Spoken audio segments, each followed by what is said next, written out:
नमस्कार. आज आपण इकडे नरसोबाच्या वाडीला आहोत. नरसिंह सरस्वतींचं स्थान आहे हे. आज इकडे आमची हिमालयन क्रियायोगी अभिजितनाथ दादा यांच्यासोबत अनप्लॅन्ड टॉक्स होणार आहेत आणि खरंच अनप्लॅन्ड आहे, काही ठरवलेलं नाही आहे. नमस्कार दादा. नमस्कार. जय गुरुदेव. गुरुदेव दत्त. गुरुदेव दत्त. खूप महत्त्वाचा प्रश्न मला असा वाटतो विचारायला की स्वतःचं ग्रोथ करण्यासाठी किंवा स्वतःची सेल्फ इम्प्रूव्हमेंट करण्यासाठी, सेल्फ रिलेशन तर दूरची गोष्ट आहे, पण स्वतःमध्ये सुधारणा करण्यासाठी ते गुरुचं जे आहेत, किती गुरु करावेत तेवढे कमीच आहेत. ते कसं सेल्फ ग्रोथ केली पाहिजे किंवा स्वतःला कसं रोजच्या रोज इम्प्रूव्ह केलं पाहिजे. गुरुदेव दत्तांनी 24 गुरु केले. त्या 24 गुरूंमध्ये आम्ही प्रामुख्याने पाहतो की पंचमहाभूत, पृथ्वी, जल, अग्नी, वायू, आकाश. लहान मूल पण त्यांनी गुरु मानलं, वेशीला पण गुरु मानलं. त्यांना जेवढं शिकता येईल त्या सर्वांना त्यांनी गुरु मानून त्यांची जी जर्नी होती ती जर्नी सुरू ठेवली. साक्षात दत्तात्रय अवधूत होते. त्यांना काही शिकण्याची गरज नव्हती, उपजत होतं सगळं. त्रिदेवांचं मिश्रण होतं, ब्रह्मा, विष्णू, महेश तिघांचं अंश त्यांच्यामध्ये होतं. तरीही त्यांनी 24 गुरु केले. का केले? तर त्यांना मॅसेज द्यायचा होता त्यांच्या भक्तांना, त्यांच्या साधकांना, की तुमच्यामध्ये जी शिक्षणाची जी वृत्ती आहे ती नेहमी प्रज्वलित ठेवली पाहिजे. सतत शिकलं पाहिजे, सतत शिकत राहिलं पाहिजे. नाहीतर काय होतं, या मार्गामध्ये थोडंफार आल्यानंतर काय वाटतं, रे मला सर्व येतं, मी ज्ञानी झालो. कोणताही मार्ग असू नये, भक्ती मार्ग, कर्म मार्ग किंवा ज्ञान मार्ग. भक्ती मार्गामध्ये काय होतं, भक्त जो साधक असतो तो एखाद्या देवतेचा एखाद्या देवतेची एवढी पूजा अर्चना करायला लागतो की त्याला वाटतं की माझ्या एवढा श्रेष्ठ भक्त कोणच नाही. आणि करत करत करत हळूहळू सुप्त अहंकार डेव्हलप होतो. डेव्हलप काय होतं या मार्गामध्ये, मूलाधार चक्रावरून सहस्रार चक्रापर्यंत वरती नेण्याची जी प्रोसेस आहे ती वरती न होता परत पतन व्हायला लागतं. कर्ममार्गामध्ये पण काय होतं, सुरुवातीला जो कर्ममार्गावरती चालणारा साधक असतो तो म्हणतो की देवा तुझी इच्छा, तूच सर्व करतोस, तुझ्या इच्छेमुळेच हे सर्व होतं. पण नंतर त्याला असं वाटतं नाही, जे काय करतो तो मीच करतो. कारण एवढं त्याच्यामध्ये तो अहंभाव ॲक्टिव्ह होतो की त्यामध्ये पण पतन व्हायला लागतं. तसंच ज्ञान मार्ग, वेगवेगळे जे ग्रंथ आहेत ते वाचन करून, पठन करून, पारायण करून त्याला असं वाटतं की माझ्या एवढा ज्ञानी कोण नाही. बरोबर. दत्तात्रय काय सांगतात, तुम्ही जिथून मिळेल तिथून ज्ञान घेत जा. कारण ज्ञानासाठी आपण पूर्ण ओपन राहिलं पाहिजे. बरोबर. पण गुरु एकच पाहिजे, लक्षात घ्या. ज्ञान सर्व ठिकाणी तुम्ही घ्या, पण गुरु हा तुमचा एकच पाहिजे. का? कारण त्या गुरुला माहिती असतं तुमची पुढची जर्नी. कारण हा मूलाधार ते सहस्रार मार्ग जो आहे त्याच्यामध्ये सर्वात जे महत्त्व असतं ते इडा, पिंगला आणि सुषुम्ना 3 नाड्यांचं. 72,000 नाडी आहेत आपल्या प्राणमय कोशामध्ये. 3 महत्त्व, इडा, पिंगला, सुषुम्ना. सर्व नाड्या आज्ञाचक्रापर्यंत येऊन संपतात, पण आज्ञाचक्रापासून सहस्रारपर्यंत एकच नाडी जाते, सुषुम्ना नाडी. आणि तो मार्ग कोण पूर्ण करतो? गुरु करतो. म्हणून साधकाला गुरु असणे गरजेचं आहे. आणि तो गुरु शरीरधारी असेल तर म्हणतात ना, सोन्याहूनही पिवळे, म्हणजे अमृताप्रमाणे ती घटना होईल जर त्याच्याजवळ शरीरधारी गुरु असेल. कारण तो त्याची साधकाची, त्याच्या शिक्षाची जर्नी पाहतच. बरोबर. जसं आई वडील लहान मुलाला चालताना पाहत असतात. छोटं लहान बाळ ज्यावेळी चालायला शिकतं, पडत असतं, उठत असतं, आई वडिलांच्या मनात इच्छा असते की तो चालावा पुढे आणि त्याच्या पायावरती उभा राहावा. ते लक्ष ठेवतात, पण त्याला उचलून नाही फिरवत. तर गुरु तेच करतो. पण गुरुचं पण महत्त्व खूप आहे. एक आता हे तुम्ही बऱ्यापैकी साधक या अनुषंगाने म्हणालात. मला एक अतिशय सामान्य लोकांसाठी पण एक विचारावंसं वाटतं की जे कदाचित भक्ती मार्गात नसतील पण किंवा देवाचं करतही नसतील, पण त्या लोकांनी सुद्धा सेल्फ इम्प्रूव्हमेंटसाठी किंवा त्या लोकांनी म्हणजे गुरु किंवा शिकणं म्हणजे फक्त पॉझिटिव्ह गोष्टी शिकणं नाही, जसं आपण म्हणतो डूज अँड डोंट्स पण शिकले पाहिजे. बरोबर. काय करायचं आणि काय नाही.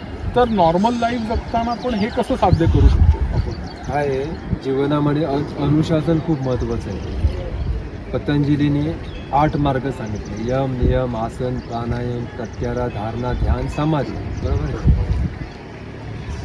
जर चांगलं साधक बनलं पाहिजे तर तुम्हाला ह्या मार्गावरती चालावं लागतं. पण सांसारिक जो व्यक्ती आहे 90% जी लोक आहेत ते जन्म घेतात, जे काही त्यांचं कर्म असतं, जे प्रारब्ध घेऊन येतात, जगतात, शरीर सोडून निघून जातात, परत येतात.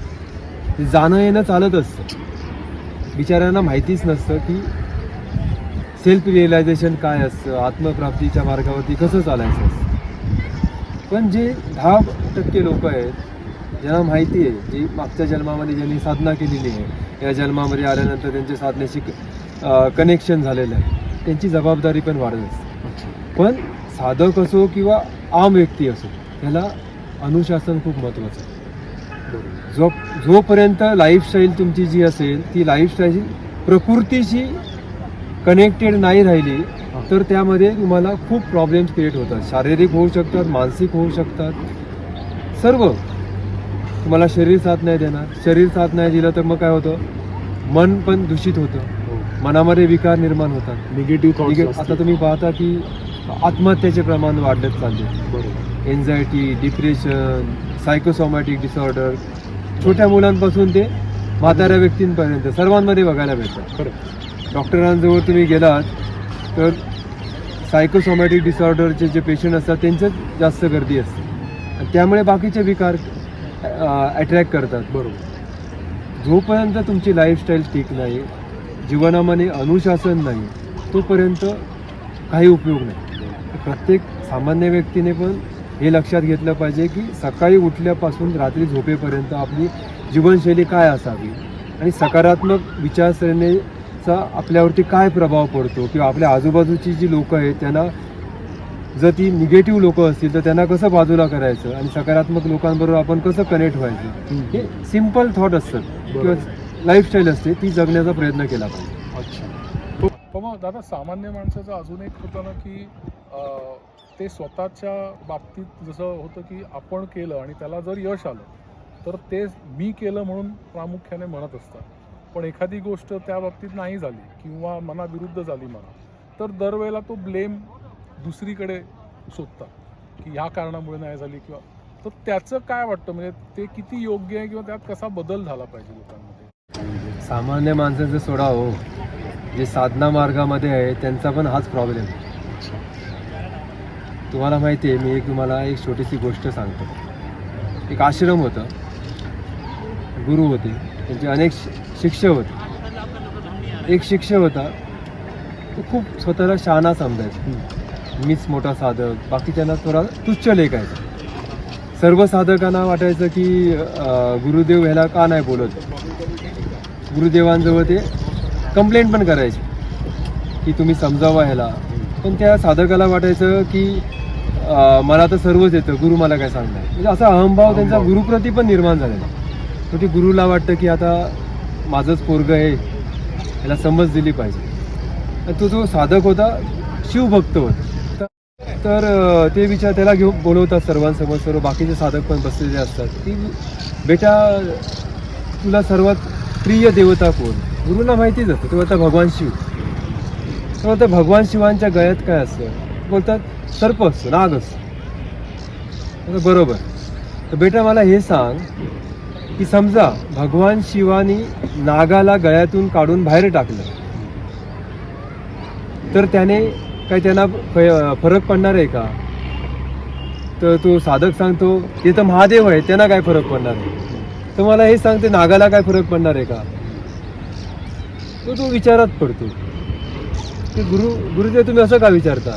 तर हे बघ, जर नागाला गळ्यातून काढून बाहेर फेकून दिलं तर काय होणार, कोणती तरी घार येणार. बरोबर. त्या घार येऊन त्या सापाला किंवा त्या नागाला घेऊन आपलं खाद्य बनवणार. बरोबर आहे. बरोबर. पण जोपर्यंत ते नाग भगवान शंकरांच्या गळ्यामध्ये आहे तोपर्यंत सुरक्षित आहे. तसंच तू जोपर्यंत इथे सुरक्षित आहे, त्यामुळे तुझा हा जो अहंभाव आहे तुला सोडावा लागेल. ज्यावेळी माझा हात तुझ्या डोक्यावरून जाईल त्यावेळी जसं गिधाडं येऊन एखाद्या मेलेल्या जनावराला जडप करून खातात किंवा निचोडतात, तसाच प्रकार होणार संसारामध्ये. संसाररूपी गिटार तुला कधी तुझी साधना नष्ट करेल तुला समजणार नाही.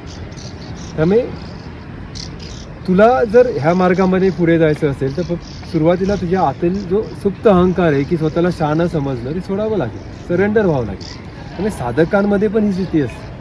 त्यांना पण समजत नाही की 4 ग्रंथांची बुक समजली म्हणजे आपल्याला समजलं सर्व, असं नसतं. संसारामधील व्यक्तींना तर विचारांना त्याला काहीच माहीत नसतं.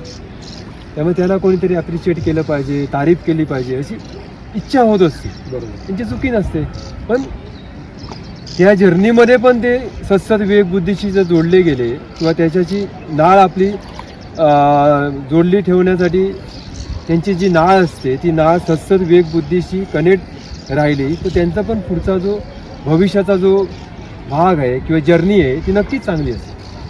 पण आता हे जे निगेटिव्ह थॉट्स किंवा डिप्रेशन सारखं येतं लोकांना, त्याचं म्हणजे दुसरं कारण म्हणजे नुसतंच अपयश येतं म्हणून आहे का, संगत आहे का, सगळं कलेक्टिव्ह आहे? म्हणजे निगेटिव्ह थॉट्स येणं जे प्रकार आहे, जसं तुम्ही मागे पण एकदा म्हणाल की 90,000 विचार ऑलमोस्ट दिवसाला येतात, त्यापैकी 80 to 90% निगेटिव्हच असतात. बरोबर. तर ते निगेटिव्ह विचार का येतात आणि त्याला ओव्हरकम करण्यासाठी काय कॉमन मॅनला काय आपण गुरुकिल्ली देऊ शकतो? पहिले एक लक्षात घ्या, ज्यावेळी मूल जन्माला येतं, बरोबर आहे, त्याला काय माहिती असतं का? काय नाही. असं म्हणतात की 1 वर्ष तो परमात्म्याशी कनेक्टेड असतो, कधी हसतो कधी रडतो. जसा जसा त्याला समजायला लागतं 1-2 वर्षानंतर त्याला समजतं की मला काहीतरी नाव आहे, बरोबर आहे.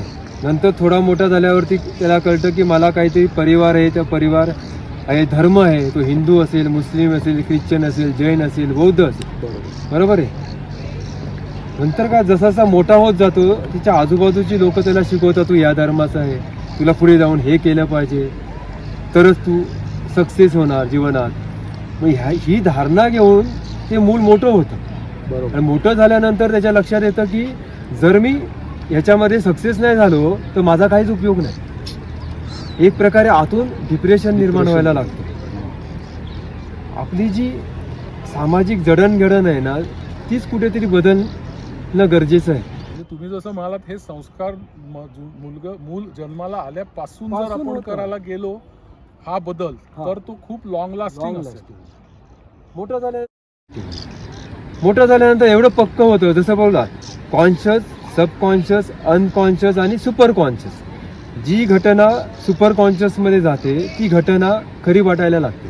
बरोबर. आणि हाच प्रकार जन्मल्यापासून जसं जसं मोठं होतं आपलं होतं. आणि बाह्य जे जीवन असतं किंवा तो संसार असतो एवढं कनेक्ट होतो आपण की आपण तेच सुखदुःख आपलं मानत जर्नी पुढे कंटिन्यू करतो.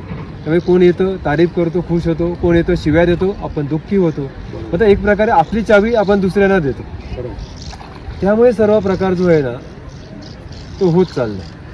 नेहमी लक्षात ठेवा आपली चावी आपल्याजवळ राहिली पाहिजे. बरोबर. कोणी तारीफ केली म्हणून आपण खुश नाही व्हायचं, कोणी शिव्या दिल्या म्हणून दुःखी नाही व्हायचं. मौजमध्ये राहायचं, नेहमी मस्तीमध्ये राहायचं. दादा, एक अजून खूप मागच्याच विषयाला धरून मी थोडंसं पुन्हा येणार आहे. लहानपणापासून संस्कार करणं खूप गरजेचं आहे, तर ते लॉंग लास्टिंग राहतील, त्याचा इम्पॅक्ट खूप शेवटपर्यंत राहील आणि ही निगेटिव्हिटीला फाईट करण्यासाठी त्याचा खूप उपयोग होईल.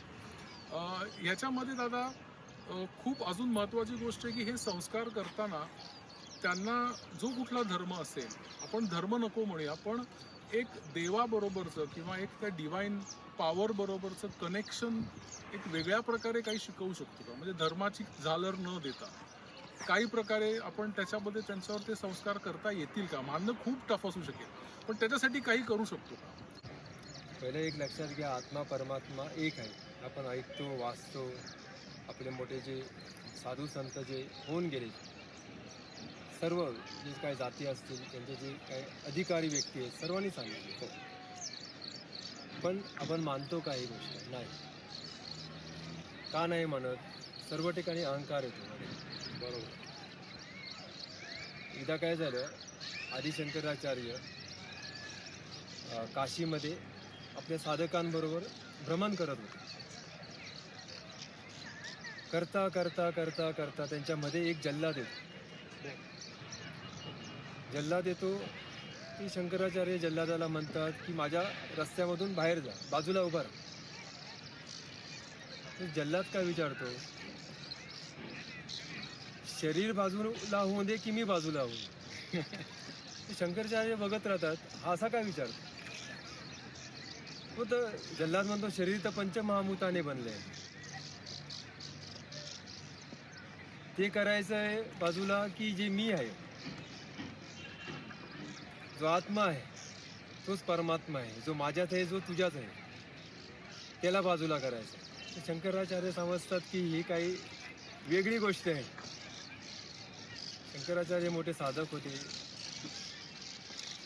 त्यांना आतून ज्ञान होतं की हा जल्लाद नाही आहे, साक्षात भगवान शिव आहेत. ते लोटांगण घालतात त्या जल्लादाच्या पायाशी आणि त्या क्षणी महादेव प्रकट होतात.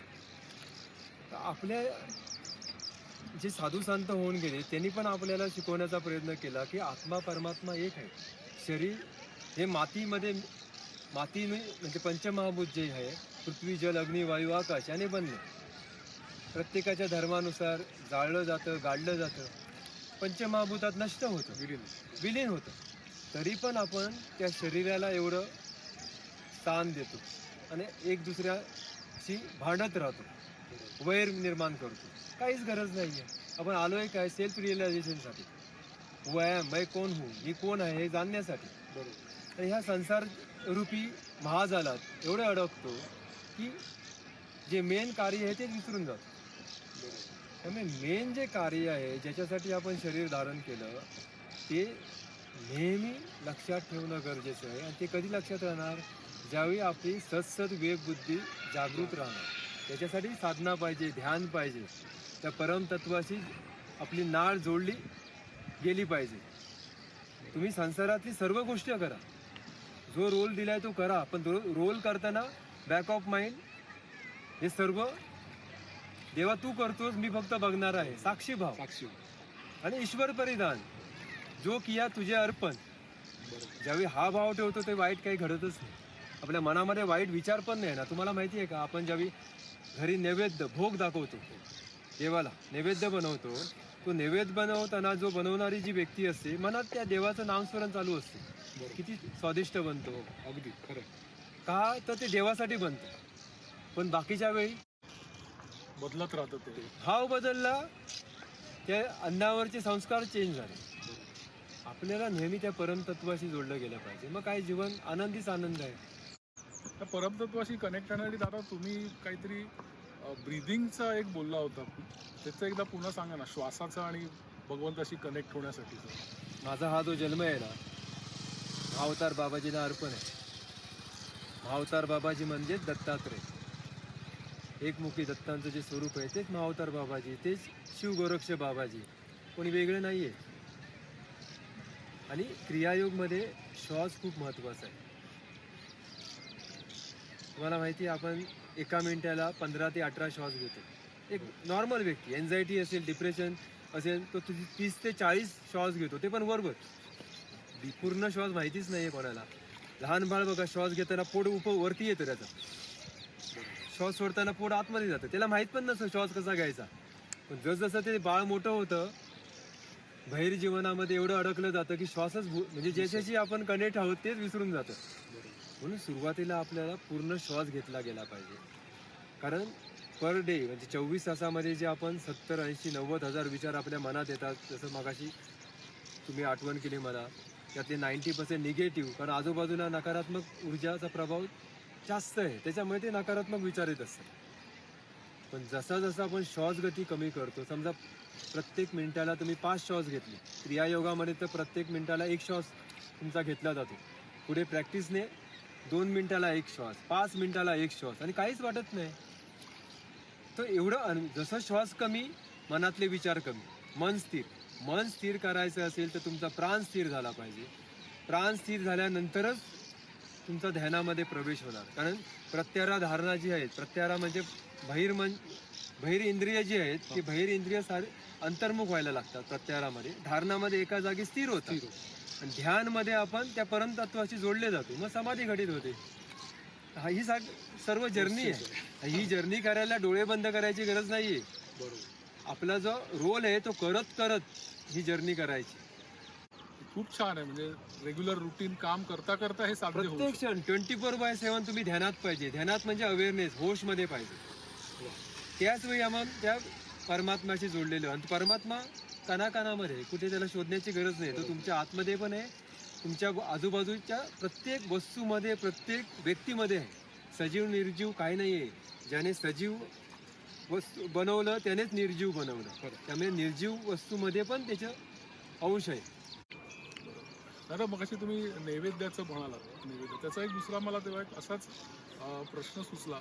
आपण बरेचदा बघतो की घरामध्ये देवारा असतो. त्या हा. देवारामध्ये ज्याला जसं हवं तसे अनेक देव ठेवलेले असतात. कुलदेवतेपासून इष्टदेवतेपासून सगळे देव असतात.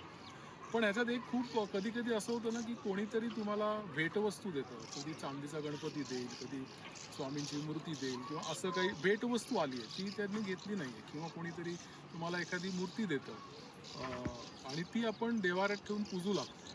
तर हे करणं किती योग्य आहे?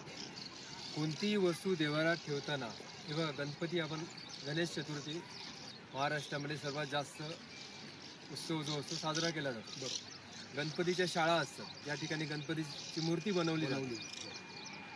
त्यावेळी आपण त्याचं पूजन करतो का? नाही. बरोबर आहे. ती मूर्ती पूर्ण बनवून झाल्यानंतर त्याला घरी घेऊन येतो. बरोबर. त्या घरी घेऊन गेल्यानंतर त्याला स्थान देतो, त्याच्यावरती प्राण प्रतिष्ठापन करतो. बरोबर. बरोबर. म्हणजे संस्कार करतो. संस्कार झाल्यानंतर त्याच्यामध्ये आपल्याला दैवत्व असल्याचा भाव होतो. बरोबर. भाव तिथे देव नाही तिथे काय. जोपर्यंत भाव नाही तोपर्यंत काही नाही.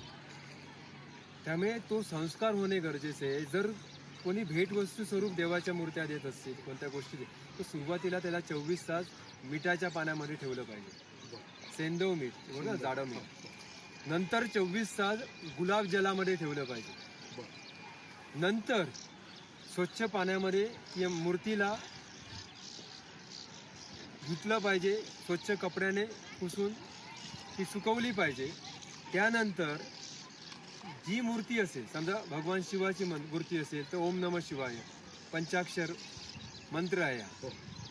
गणेशजीची असेल तर ओम गणपते नमः ओम, किंवा ज्या देवतेचं असेल, देवीची असेल तर त्या देवीचा जो बीज मंत्र आहे किंवा जो मंत्र असेल त्याचा, किंवा गुरुने तुम्हाला एखादा तुमचा जो गुरु असेल तर गुरु तुम्हाला जो मंत्र देतो त्या गुरुच्या मंत्राने पंचामृत बनवून त्या पंचामृत त्याच्यावरती 108 वेळा वाहत 108 वेळा त्या मंत्राचं नामस्मरण केलं पाहिजे किंवा जोरात ते बोललं पाहिजे.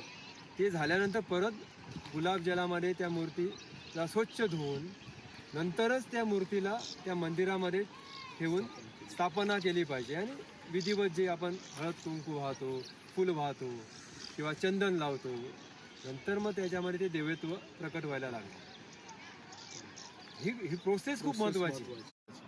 हा, म्हणजे नुसतंच आपण ठेवणं आणि हा खेळ नाही आहे ना. दुकानामध्ये पण ठेवलेलं असतं, पण का दुकानदार तो त्याला पूजन करतो नाही, तो विकतो, तो पैसा घेतो, विकतो, त्याच्याजवळ तो भावच नसतो. आपण जर तसंच ठेवलं तर तोच भाव झाला. आणि आपण काय देवाला विकत घेऊ शकतो? जो आपल्याला देतो तर आपण त्याला काय देणार? पण हा पण सुप्त अहंकार आहे ना. लोकांना वाटतं की देवा 1.25 किलो पेढे वाईन, माझं हे काम कर. देवा अमुक अमुक करेन, माझं हे काम कर. आपण रिश्वत देतोय देवाला. खरंय. जो सर्व आपल्याला देतो आपण त्याला देणारे आहोत. सुरुवात इकडूनच होते, लाचखोरीची. खरंय. हे संस्कार आले ना सगळे.